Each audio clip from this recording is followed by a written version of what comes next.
Hi friends, Nifty and bank Nifty analysis చేసుకుందాం ఈ వీడియోలో. నేను వీడియోలో చెప్పినట్టుగా థర్డ్ పాయింట్ మార్కెట్లో డోజీలో కూడా ఇక్కడ ఫామ్ అవ్వచ్చు అని చెప్పాను. ఆ యొక్క సిచ్యువేషన్ అనేది ఈరోజు ఇక్కడ ఫామ్ అయింది. ఇక్కడ మనకు కన్ఫర్మేషన్ కనిపించట్లేదు, కానీ వన్స్ నిఫ్టీ ఫ్యూచర్స్లో వెళ్ళి చూసినట్లయితే మార్కెట్లో రేపు ఈ లెవెల్ని బ్రేక్ చేసినట్లయితే మార్కెట్లో డౌన్ మూవ్ రావచ్చు, లేకపోతే మార్కెట్లో అప్ మూవ్ రావచ్చు. వన్స్ రేపు 3 థింగ్స్ జరగచ్చు. మార్కెట్ గ్యాప్ అప్లో ఓపెన్ అయ్యి ఈ లెవెల్ వరకు చిన్న విక్లా ఉంచి ఈ లెవెల్లో డైలీ క్యాండిల్లో ఇక్కడ నుంచి ఒక బిగ్ క్యాండిల్ అయినా ఫామ్ అవ్వాలి.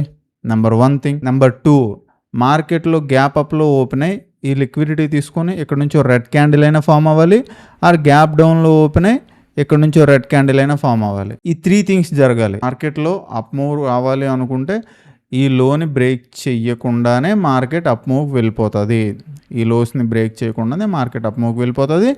వన్స్ మార్కెట్ డౌన్ మూవ్ పెద్ద డౌన్ మూవ్ రావాలి అనుకుంటే ఈ సపోర్ట్ లెవెల్స్ని బ్రేక్ చేయకుండా పెద్ద డౌన్ ట్రెండ్ వచ్చే అవకాశం ఉండదు. ఇది Nifty related analysis. Bank Nifty కంటే ఈరోజు కొంచెం బుల్లిష్గా ఉంది డైలీ టైం ఫ్రేమ్లో చూసినప్పుడు. మార్కెట్లో రేపు ఇందులో కూడా 3 థింగ్స్ జరగచ్చు.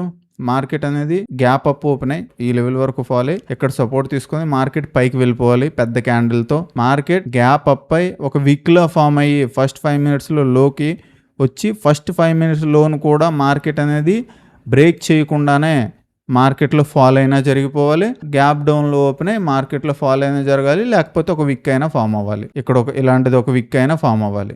ఈ condition Nifty and bank Nifty రెండింటిలో కూడా జరగచ్చు. కానీ లెవెల్స్ అనేవి స్పెసిఫిక్, ఈ లెవెల్స్ని ఇలానే యూజ్ చేయండి. ఈ లెవెల్ బ్రేక్ చేయనంత వరకు పెద్ద డౌన్ మూవ్ వచ్చే అవకాశం ఉండదు. ఈ లెవెల్ని బ్రేక్ చేయనంత వరకు నిఫ్టీలో కూడా ఈ పింక్ లెవెల్ అండ్ ఈ ఎల్లో లెవెల్ని బ్రేక్ చేయనంత వరకు పెద్ద డౌన్ మూవ్ వచ్చే అవకాశం ఉండదు. ఈ ఇన్ఫర్మేషన్ వాల్యుబుల్గా అనిపించినట్లయితే లైక్ చేయండి, కామెంట్ చేయండి అండ్ సబ్స్క్రైబ్ చేసుకోండి. Thank you so much. Bye bye.